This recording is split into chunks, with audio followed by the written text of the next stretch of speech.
Hello students, रचनास creation करछी से कलम तक में आप सबका स्वागत है। मैं हूं रचना और प्री की रोज़ क्लास होती है मेरी वीडियोस के थ्रू और प्री एग्ज़ाम में रोज़ अलग अलग सब्जेक्ट्स होते हैं। तो आज का सब्जेक्ट है पॉलिटी और पॉलिटी में आज टॉपिक है शासन प्रणाली। ख़त्म करवाने का टॉपिक का तरीका वही है कि सबसे पहले मैं बैक ईयर क्वेश्चन इंपॉर्टेंट बताऊँगी, फिर फॉरवर्ड लिंक क्वेश्चन यानी उस टॉपिक से आगे क्या क्वेश्चन बन सकता है ये, प्लस 2 बुक से इस टॉपिक को कवर करवा रही हूँ और एनसीईआरटी से। तो इससे ज़्यादा किसी भी प्री के एग्ज़ाम के लिए आपको पढ़ने की ज़रूरत नहीं होती है।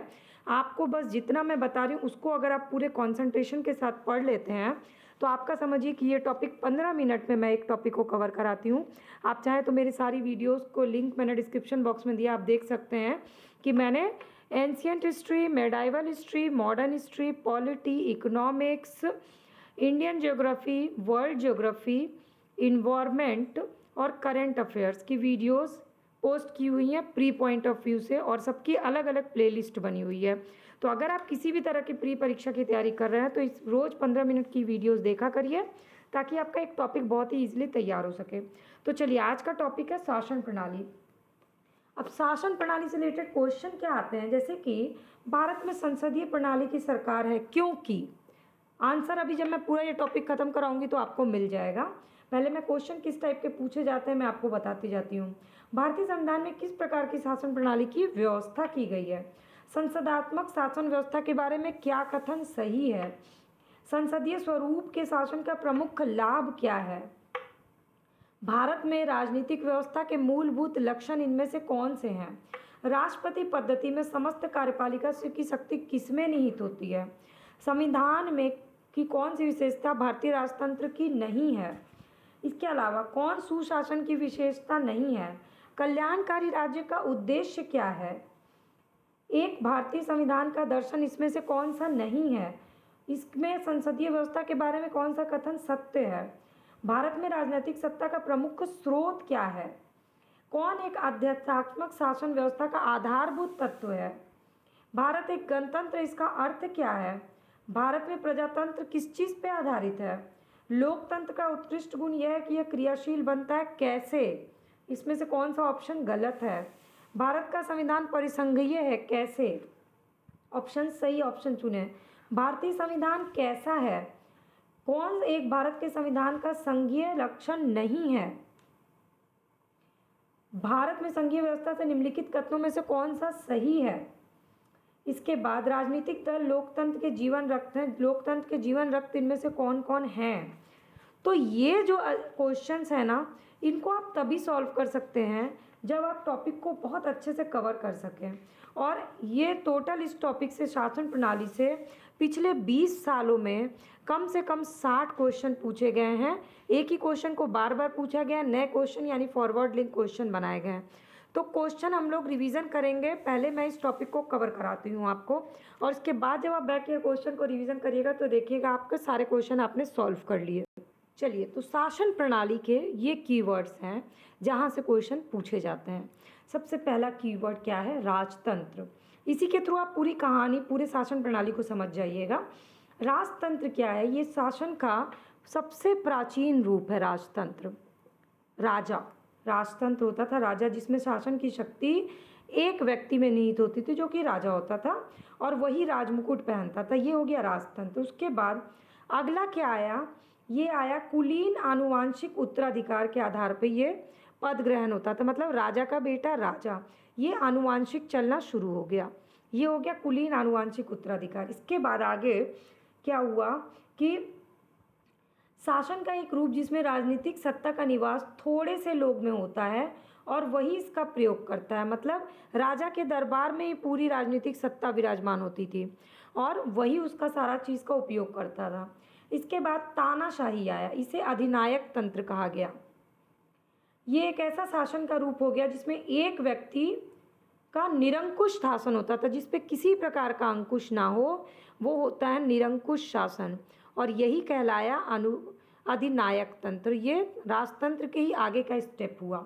इसके बाद मतलब बल प्रयोग, ताकत के प्रयोग के माध्यम से अपने पद पर ये लोग बैठ जाते थे और निरंकुश शासन मतलब इनके ऊपर किसी का अंकुश नहीं था क्योंकि ये सबसे शक्तिशाली होते थे, किसी के प्रति इनका कोई उत्तरदायी नहीं होता था।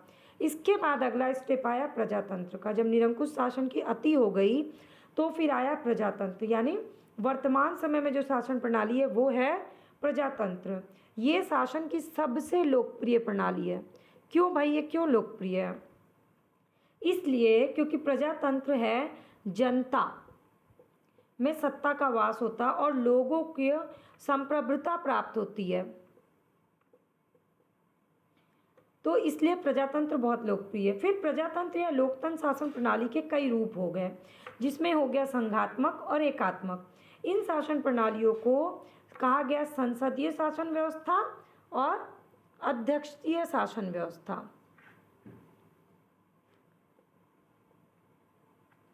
और ये इस तरह से ये कीवर्ड से यही क्वेश्चन पूछे गए हैं, तो आपको ये कीवर्ड्स याद होने चाहिए। अभी मैं जब आगे क्वेश्चन बताऊंगी तो आप इसको देखिएगा, बहुत आसानी से सॉल्व कर लीजिएगा। अब अगले कीवर्ड्स कि हमने संसदीय और अध्यक्षीय शासन व्यवस्था तो जान लिया, लेकिन इसके लिए राज्य भी इम्पॉर्टेंट है। तो राज्य के महत्वपूर्ण तत्व कौन कौन से? तो राज्य का महत्वपूर्ण तत्व क्या है? संप्रभुता, जनसंख्या, ये क्वेश्चन पूछ चुका है, भूभाग और सत्ता यानी सरकार। ये चार जो है राज्य के महत्वपूर्ण तत्व हैं। तो किसी भी राज्य का अनिवार्य तत्व कौन सा है? तो अनिवार्य तत्व है संप्रभुता। इसके बिना कोई भी राज्य राज्य की श्रेणी में नहीं आएगा। मतलब किसी भी राज्य को राज्य तभी माना जाएगा जब ये चारों हों, लेकिन चार में सबसे अनिवार्य क्या है कि संप्रभुता होनी चाहिए। इसके बाद 1947 क्यों इम्पोर्टेंट है हमारे लिए? एक तो आज़ादी के उससे इम्पोर्टेंट है, लेकिन इससे लिंक्ड एक क्वेश्चन है कि 1947 के पहले एक राज्य के रूप में हमारा देश भारत जो है वो संप्रभु नहीं था, बल्कि उस समय भारत की जनता का शासन नहीं था, बल्कि ब्रिटिश क्राउन का शासन था।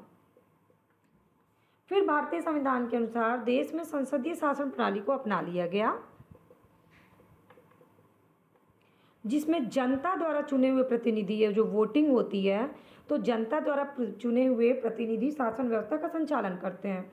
और संसदीय शासन प्रणाली को कहते हैं मंत्रिमंडलीय शासन प्रणाली। और इस प्रणाली में क्या इंपॉर्टेंट है कि इस प्रणाली में विधि निर्माण की सर्वोच्च संस्था कौन होती है? वो होती है संसद।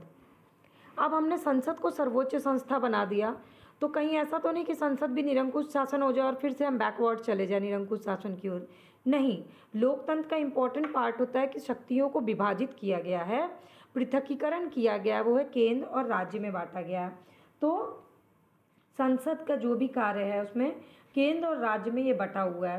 इसमें कार्यपालिका समस्त कृत्यों के लिए संसद के प्रति जवाबदेह होती है।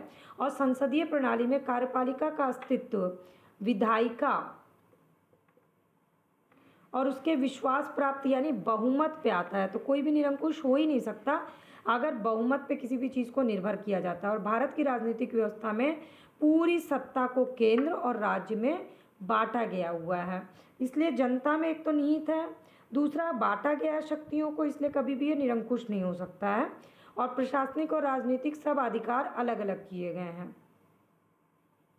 अब आगे अध्यक्षात्मक शासन प्रणाली से क्वेश्चन है और इम्पॉर्टेंट भी है।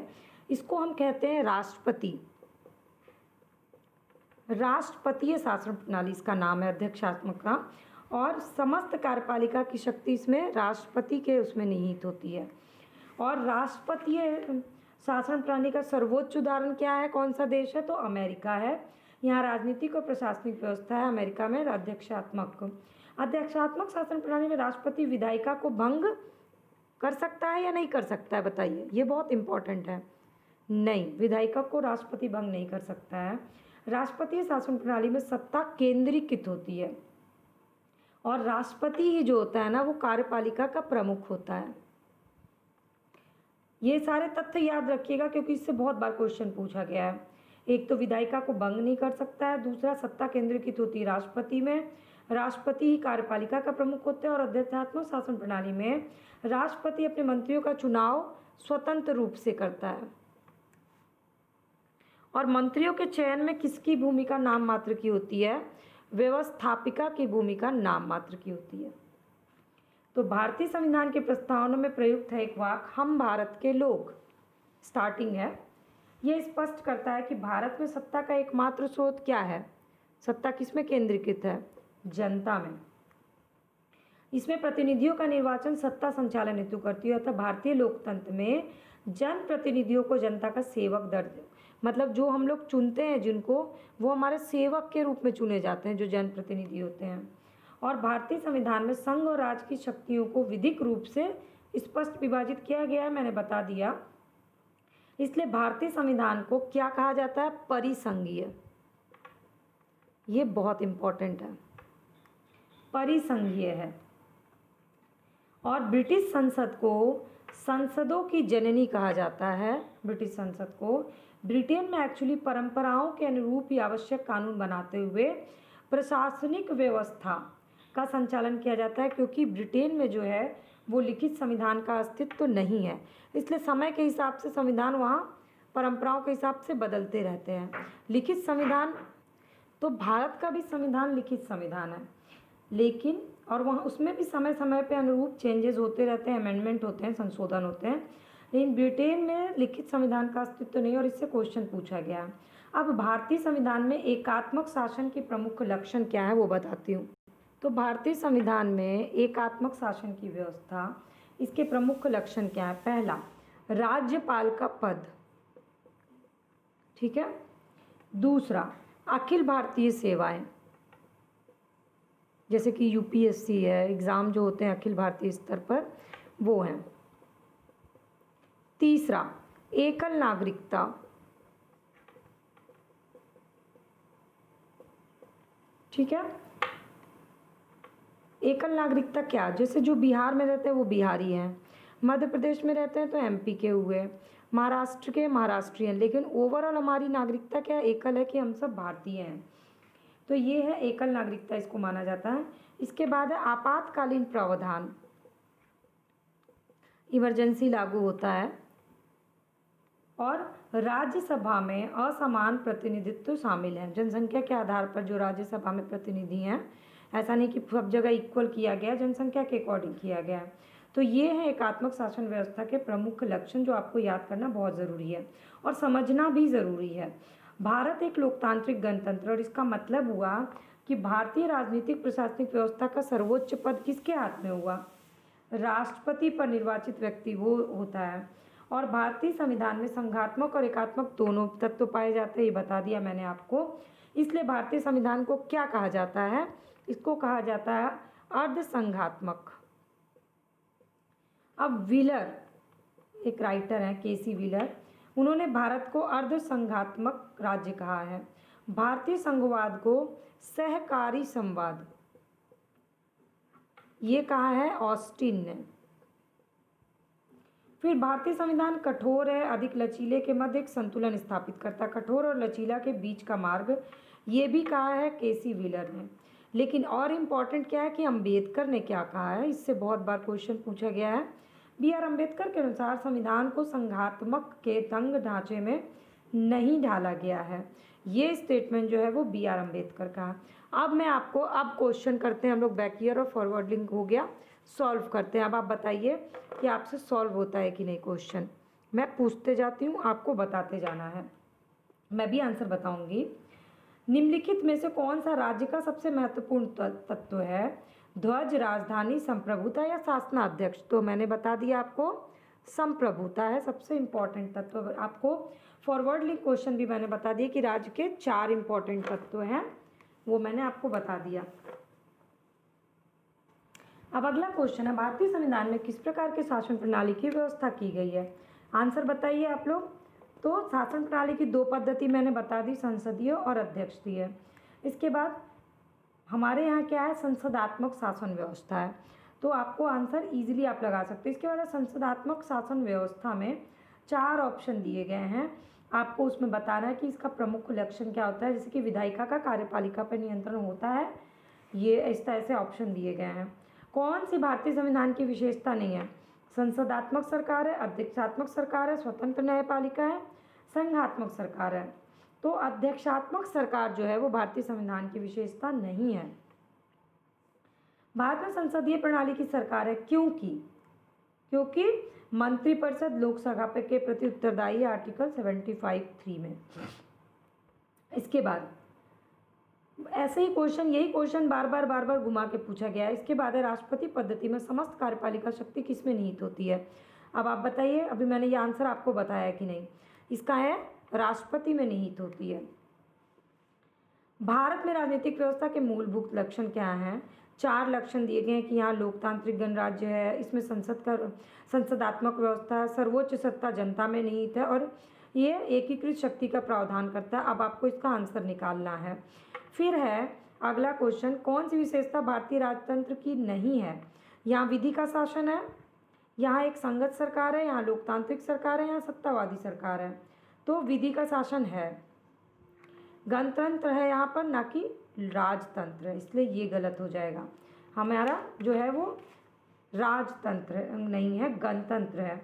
कौन से सुशासन की विशेषता नहीं है। कल्याणकारी राज्य का उद्देश्य क्या है।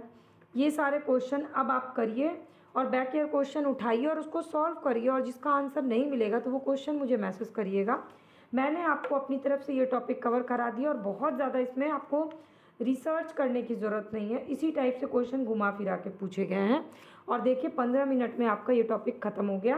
तो अगर आपको ये वीडियो अच्छी लगी होगी तो लाइक करिएगा, कमेंट सेक्शन में अपने क्वेश्चन मुझे मैसेज करिएगा, और डिस्क्रिप्शन बॉक्स में मैं लिंक दे रही हूँ जहाँ पर पॉलिटी के सारे टॉपिक जो मैं कवर कर रही हूँ उसकी लिंक है, आप उसको देख सकते हैं। इसके अलावा आप मेरे चैनल के प्लेलिस्ट पे जाइएगा, आपको पूरे पीटी की तैयारी का आपको प्लेलिस्ट मिल जाएगी, जिसमें 100 से ज़्यादा वीडियोस हैं 15-15 मिनट की। और चैनल पे पहली बार विजिट किया है तो सब्सक्राइब बटन दिख रहा होगा रेड कलर का, उसको क्लिक कर लीजिए। बिल्कुल फ्री ऑफ कॉस्ट है, आपको सारी वीडियो अपडेट रोज़ मिल जाएगी, या फॉलो बटन को भी क्लिक कर सकते हैं।